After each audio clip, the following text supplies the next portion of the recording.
Hello，大家好，欢迎来到前纽约证券交易所分析师的频道。今天的视频想给大家介绍一家准备上市的韩国电子商务巨头公司 Coupang。这家公司呢有着韩国亚马逊的称号。公司上个月在纽交所申请上市，首次公开募股筹集高达36亿美元的资金，股票代码为 CPNG。那 Coupang 将以每股27到30美元的价格发行1.12亿股票。根据发行在外的股票数量，意味着 Coupang 的估值最高将达到510亿美元。那根据彭博社的数据显示，Coupang 将是亚洲公司在美国交易所上市的第4大 IPO， 也是继阿里巴巴集团2014年250亿美元 IPO 以来最大规模的 IPO。那今天我们就打算把这家公司的行业、产品、未来成长、财务情况以及风险都一一分析给大家，供大家参考。那我们就开始吧。那从行业来看，电子商务无疑是这几年都高速增长的行业之一，特别是在新冠疫情的加速下，2020年整体电子商务市场都迎来了爆发性的增长。根据数据显示，2020年全球电商市场增长了27%左右，韩国的市场也增长了22%。那韩国作为一个互联网使用率接近92%的消费型社会，目前是全球最大的电子商务市场之一。2020年超过了法国，仅次于德国，排在全球第6，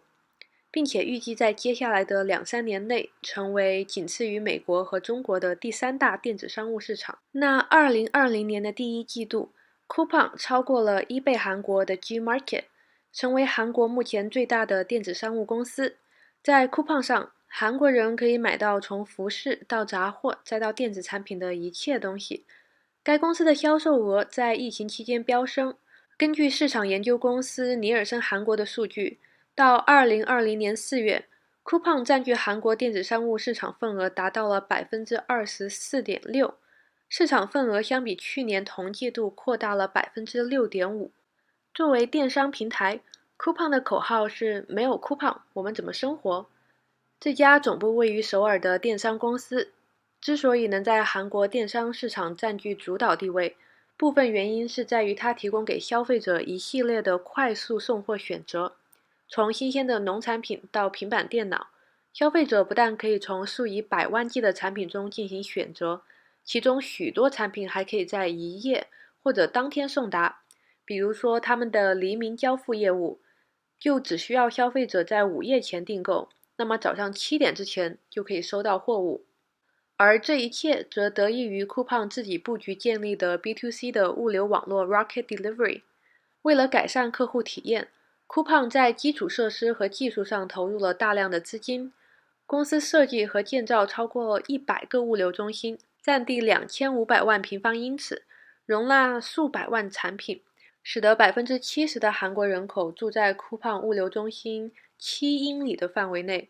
而且 Coupang 还自己建立了最后1英里的交付业务，雇佣着由超过1.5万名全职司机组成的整个韩国最大的送货车队。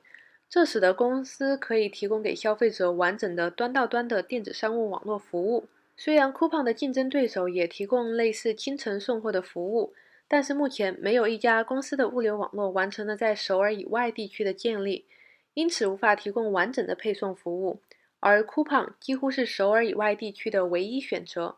而在面对消费者时， Coupang 与亚马逊一样，特别专注于客户为主的一种企业文化。如何取悦客户，消除客户在线购物体验中的痛点，成为了公司一直努力的方向。比如退货方面的业务，这个一直是网上购物相比起实体店购物的痛点之一。由于许多消费者无法在购买前真实的看到商品，很多时候收到货物后都会需要退货。那这个时候，大多数的电商平台都会提供一个退货邮寄标签，需要客户重新打包，然后寄回去等待退款。那比起一般的电商， Coupang 在这方面就做得更加方便消费者。在 Coupang 上购买了物品的消费者，如果需要退货，他们不需要盒子，不需要标签，也不需要邮费，只需要在 Coupang App 上点击一个按钮，然后把东西放在门外，就自然会有 Coupang 的工作者来收退掉的货品。Coupang 公司还在2019年推出了 Rocket Wow 会员计划，每月收取固定的费用，类似 Amazon Prime。会员可以享受无最低消费的免费送货服务，以及100万商品的黎明送货和当日送货选择，30天免费无限退货，以及 Rocket Fresh 杂货服务。那自从推出以来， Rocket Fresh 已经成长成为全国领先的在线杂货商。公司还推出了韩国最大的在线送餐服务 Coupang Eats， 类似 Uber Eats， 通过直接与 Coupang 签约的外卖合作伙伴为客户送餐。Coupang 在某种程度上利用了公司为 Rocket Delivery 而建立的技术和基础设施，为公司的运营提供了显著的经营杠杆。另外， Coupang 在去年12月推出了 Coupang Play， 这是为 Coupang Wow 会员提供的没有额外费用的最新流媒体服务。所以 Coupang 凭借它动态的端到端电子商务、物流网络系统以及以客户为中心的狂热文化，打破了消费者在购买商品时对于速度、选择和价格之间的权衡，使得目前超过1半的韩国人已经下载了 Coupang 的应用。那管理团队上来看，首先公司的创始人 Broom Kim 本科毕业于哈佛大学，曾经在哈佛商学院就读了6个月的 MBA， 然后退学创办了 Coupang。 公司早期就得到了软银、黑石以及红杉的投资。公司成功上市后，软银将成为巨大的受益者之一。2015年，软银集团向 Coupang 投资了10亿美元。2018年，软银的愿景基金 Vision Fund 又投资了20亿美元，将其估值推高至约90亿美元。然后 Gaurav 是 Coupang 的首席财务官，在 Coupang 的4年中，他担任过各种领导职务，了解公司业务的方方面面，因此也备受尊敬。在加入 Coupang 之前，他在 Flipkart 子公司 Mitra 担任过财务副总裁，而他最初是从亚马逊进入电商行业的。在亚马逊的8年间，他参与过亚马逊的 AWS、国际零售、支付以及北美耐用品零售等多个业务。然后Tuan Pham 是 Coupang 的首席技术官。Tuan 曾在 Uber 担任首席技术官，并带领这家共享出行巨头在广阔的运输网络背景下开发革命性技术。在 Uber 任职期间，图案的优秀领导力和远见卓识，极大地促进了技术基础的建设，同时也扩展了公司的业务。在此之前，他也曾担任 VMware 的研发副总裁，以及 DoubleClick 的工程副总裁。那接下来我们来看一下公司的财务情况。其实让很多投资者都比较关注 Coupang IPO 的原因之一，就是他们在2020年的营收相比2019年几乎是翻了1倍，达到了119.67亿美元，其中110.45亿来自他们的零售销售，比2019年同比增长了91%。其他的营收包括送餐、会员以及数字广告等业务为9.22亿，比2019年也同比增长了90%。那如果2020年的高增长是因为新冠疫情的影响，那我们即使光看2019年对比2018年，也可以看到公司营收是同比增长了55%的，整体的电商行业增长为20%，所以 Coupang 的增长是超过了行业平均水平的。不过呢 ，Coupang 目前还没有盈利，但随着时间的推移，他们的亏损正在减少。2020年对比2018年，在收益增长了近2倍的情况下，亏损收窄了57%。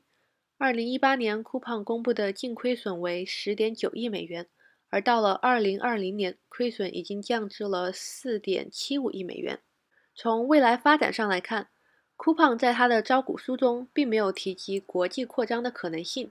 主要还是专注于韩国本土业务。韩国有希望在今年成为全球第3大的电子商务市场。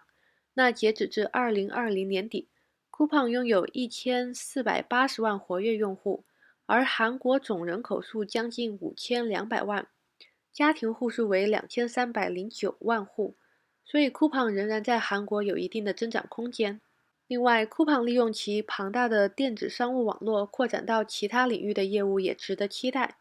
这包括送餐、在线杂货配送、支付处理和数据广告业务。这些新的业务领域在很大程度上取得了成功。虽然2020年他们在总营收中所占比例不到10%，但2018年到2020年，这些业务的年复合增长率都超过了90%。所以能看出来 Coupang 是一直在积极的利用现有的资源，进军一些新业务，尽早的达到规模化经营效应，所以这点还是值得期待的。当然，我们也不能忽略了风险。那由于 Coupang 注重廉价、快速送货还有便利性，它不可避免的会被拿来与亚马逊作为比较。那因此 Coupang 上市的噱头就是号称韩国的亚马逊。虽然 Coupang 的送货速度比亚马逊快很多，但不可否认的是，韩国本身是一个比较小的国家，面积上来看大概只有美国的1%。所以在一个高都市化且面积比较小的范围内做到快速送货，这好像就没有特别的让人不可思议了。另外，其实亚马逊的电商业务还不到亚马逊所有营收的50%。亚马逊更让人充满期待的业务是他们的 AWS 云业务。所以相比之下，Coupang 目前还是比较单一的电商公司，所以用韩国亚马逊这种噱头，公司的估值很有可能会虚高。